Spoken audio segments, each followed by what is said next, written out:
Welcome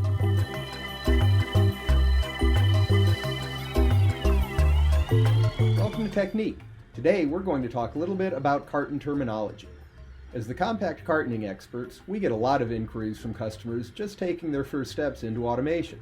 Some of you may be unfamiliar with the way we describe cartons, so in this video I'm going to show you how we define carton dimensions.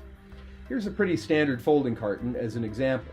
Terms like length, width, and height can have different meanings depending on how a carton is oriented, so the standard terms we use are A, B, and H. A is the width across the opening flap, or as we call it, the major flap. For this carton, you can see that's about 40 millimeters.